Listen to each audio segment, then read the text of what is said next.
I dënuar me 15 vite burg për trafik ndërkombëtar droge, reduktuar në 10 vite për shkak të gjykimit të shkurtuar, Klement Balili është liruar nga burgu me shërbim prove dhe po administron pasuritë e sekuestruara, të cilat ja ka kthyer gjyqtarja e GKK, Iliriana Ulldashi, edhe me ndihmën e prokurorit të SPAK Edvin Kondili, i cili nuk ankimoi vendimin e Ulldashit në gjykatën e apelit. Balili u dorëzua në vitin 2019 pas presionit amerikan ndaj qeverisë shqiptare, por pas vitesh është i lirë. Madje disa ditë më parë u shfaq në festën e fitores së Partisë Socialiste në Sarandë në zgjedhjet parlamentare të 11 majit. Ai ishte protagonisti i festës socialiste, duke konfirmuar kështu edhe braktisjen e Ilir Metës, i cili si për ironi të fatit, Meta sot është në burg për korrupsion dhe pastrim parash. Lidhja e tyre ka qenë aq e ngushtë, saqë Meta kishte nderin për të inauguruar resortin Santa Quaranta të Balilit Buzdetit në Sarandë në maj të 2016 bashkë me Koço Kokdhimën, Arbena Metajn, Panaritin, Vasilin e të tjerë, resort që u rrethua dhe u sekuestrua një vit më vonë, por që Balili arriti ta mbante dhe ta rikthente hotelin dhe apartamentet e sekuestruara.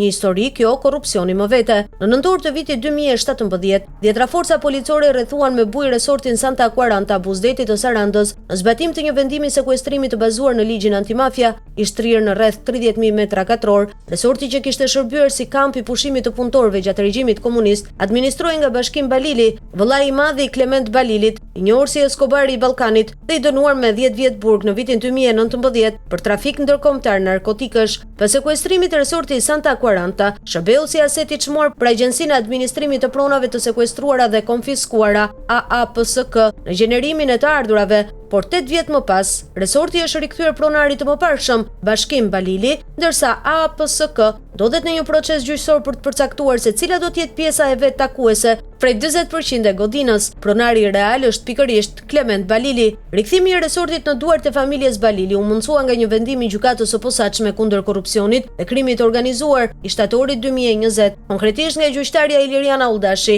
e cila liroi nga burgu edhe dhëndrin e Sali Berishës. Vendimi çliroi nga masa e sekuestros kompaninë që administronte resortin dhe konfiskoi në favor të shtetit vetëm 40% të objektit. Më pas, Balilët arritën të kapin Agjencinë e Administrimit të Pronave të Sekuestruara dhe Konfiskuara, duke hyrë në pazar për dhënien e ambienteve me qira për 5 muaj gjatë sezonit veror, duke i marrë po vet. Procesi kundër pasurisë së Klement Balilit nisi në nëntor 2017 nga Prokuroria për krime të rënda, e cila identifikoi dhe sekuestroi një truall me sipërfaqe 11.994 metër katror në qytetin e Sarandës, resortin Santa Quaranta me sipërfaqe ndërtimi 1.923 metër katror dhe sipërfaqe trualli 13.000 metër katror, një truall 1.716.91 metër katror po në Sarandë, si dhe 10 apartamente dhe një njësi tregtare. Në sekuestru u vendos edhe kompania Santa Quaranta Premium Resort, që administronte hotelin, e cila kaloi nga Bashkim Balili tek Agjencia e Administrimit të Pronave të Sekuestruara dhe Konfiskuara. Por gjatë gjyqit për konfiskimin, gjykata e posaçme vendosi më 21 shtator 2020 që të konfiskonte vetëm 40% të pronave të sekuestruara nga Balili, duke i njohur si burime të ligjshme pjesën tjetër prej 60% të këtyre pronave.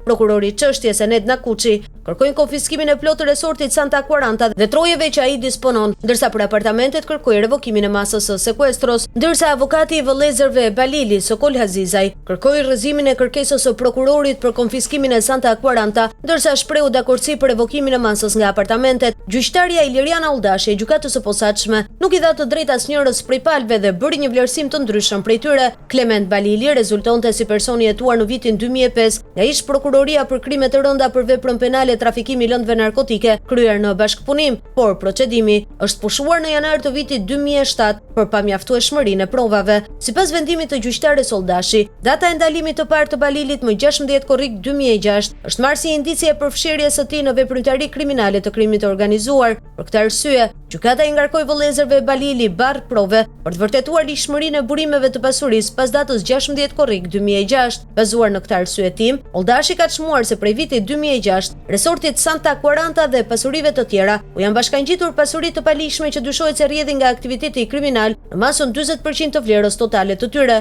Nga momenti i krijimit të kësaj pasurie me periudhën e zbatimit të masave parandaluese kundër kësaj pasurie, duke përfshirë sekuestrimin dhe më pas me këtë gjykim konfiskimin, pasuria ka pësuar ndryshime nga gjendja fillestare, duke rritur vlerën e saj të ndërtimit, ashtu edhe në treg, duke u bashkuar origjina e paligjshme 40% të saj me pasuri të ligjshme, siç është rikonstruksioni i shkampit të punëtorëve dhe ndërtimi i apartamenteve, citohet në vendim. Gjykata vlerëson se në këtë rast zbatohet konfiskimi i pasurisë së barazvlefshme sipas nenit 12 fraksiona të ligjit të quajtur antimafia, u përcaktohet se sekuestrimi dhe konfiskimi zbatohet dhe kur pasuria e palikshme është trupzuar me pasuri të likshme dhe nuk mund të ndahet prej saj pa i shkaktuar një dëm thelbësor. Gjykata i gjeti të pabazuar kërkimin e prokurorit Nakuçi për revokimin e sekuestros për apartamentet në emër të Bashkim Balilit dhe vendosi të konfiskojë 16 apartamente në mason 40%. Për 18 apartamente të tjera të listuara në vendim u revokua masa e sekuestros, pasi ato ishin blerë nga persona të tretë që u vlerësuan si pronar të likshëm. Në rikthimin në duart e Balilit të pasurive të sekuestruara si produkti veprimtarisë kriminale, ka marrë pjesë edhe SPAK. Prokurori i SPAK, Enet Nakuçi,